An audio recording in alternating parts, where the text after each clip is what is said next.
You're about to play an unfinished level from The Last of Us Part 2.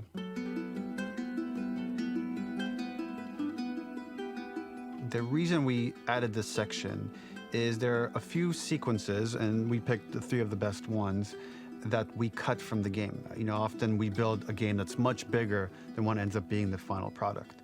They were months away from being finished, but we wanted to give you an insight of what it's like when we built a game, because often we have this whole thing constructed and it doesn't have final art or audio or dialogue. And here you get to see the building blocks of what it's like when we first string a bunch of these levels together. This is the intro to the first deleted level, and this one is the roughest of the 3.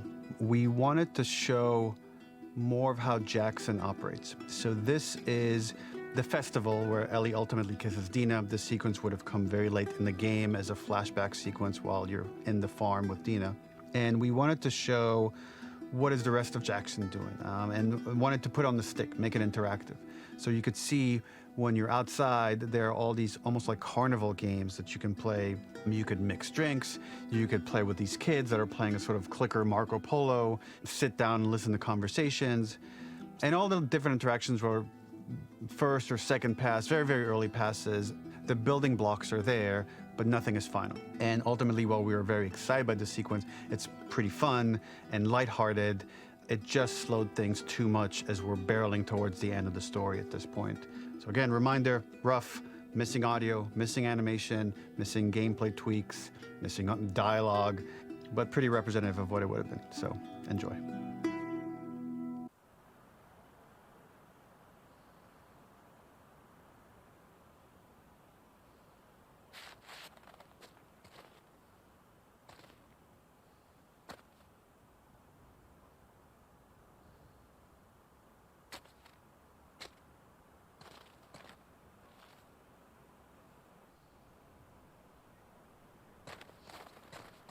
Originally, this level was going to transition us to farm. We would go all the way through to the dance, where Ellie and Dina share their first kiss. Then we would play through farm, and when Ellie plays the guitar at night, she would remember the Seth incident. So, the opening for this was a little tricky. We needed it to match at least a little what you might expect emotionally coming from prior beats, because we were already purposefully disorienting you in time and space. Remember, you just came from this huge fight. To jump straight into it would have been a little too jarring. After some back and forth, we rooted it in Ellie's nerves, calling back to her hands shaking in the theater.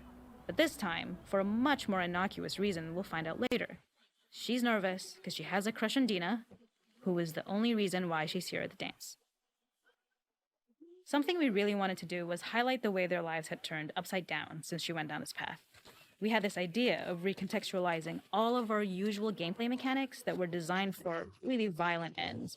The workbench, door bashes, throwable weapons, and even the infected, which is my personal favorite. Peppered throughout the level are moments of levity or shared history, all the while seeing how happy and mundane they all were before her huge revenge odyssey. It is not a festival without one of these throwing games. This one, of course, uses our throwable system where you're often chucking explosive things or stunning things, but for a more wholesome purpose, although some people take this game really seriously. A fun aspect of this is if you did well, you could win a toy here.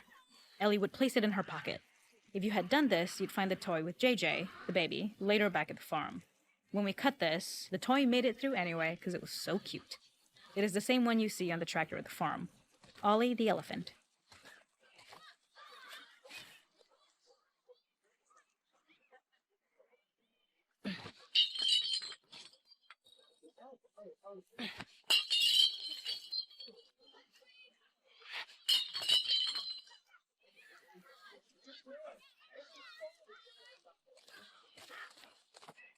The makeup artist is pretty simple. It's one of those little in-game scenes we peppered in to make it feel like Ellie had roots in the town. Hallie, our writer, mentioned that in her mind, an ex-girlfriend of Ellie's tattooed her arm to cover up her scar. So we figured this might be the only time you get to see that.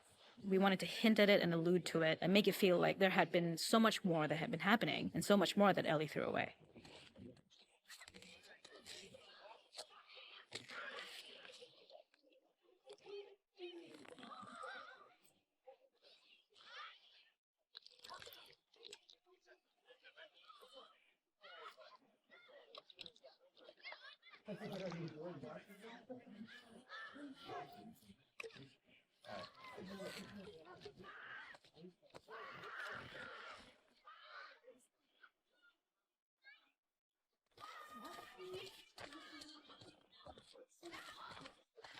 This is one of my favorite sections because I think that it achieves both the slice of life aspect of Jackson while also being a stark reminder of how dark the world that they live in really, really is. To attract attention and curiosity, one of the kids was supposed to make this adorable, messed up little clicker impression, and the others would giggle. We tried a version where if you got close enough, the kid might try and follow you a little before turning back. Since clickers are blind and move by echolocation, for this game of messed up tag, Ellie must close her eyes and listen for when the children give themselves away. The thought was that these kids are in relative safety. They still grow up with the dangers of clickers and runners, and all those lessons would embed themselves in the games that they play. When the festival got cut, they tried to preserve this moment and move it to the front of the game where the snowball fight is, as a tutorial. However, being in the headspace of a clicker doesn't really teach you how to deal with them. Eventually, it evolved, and they instead made the snowball fight, which was, I think, way more effective. For me, it's character illuminating that not only does Ellie know this game, she plays along. There's a familiarity with the kids that's really nice to see, especially because it's such a difference from the Ellie we see later, who has a sort of hollow normalcy that she's trying to get with JJ, but kind of fails.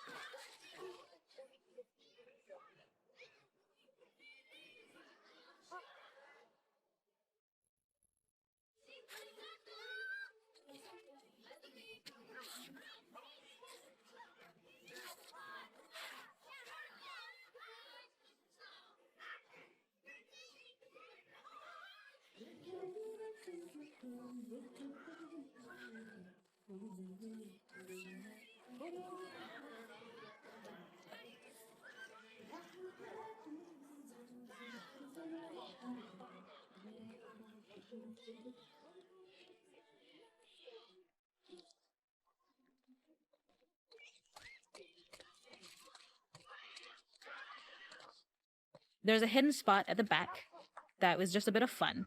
It was highlighting Jackson's normalcy with something we would find in a real world. In the back, you would find teenagers finding some alone time with each other in a dark corner of a party. It was rewarding the player for peeking into a hidden corner, but ultimately redirecting them back to the festival. We also had versions of them smoking weed here, despite Maria's consternation, probably having gotten it from Eugene.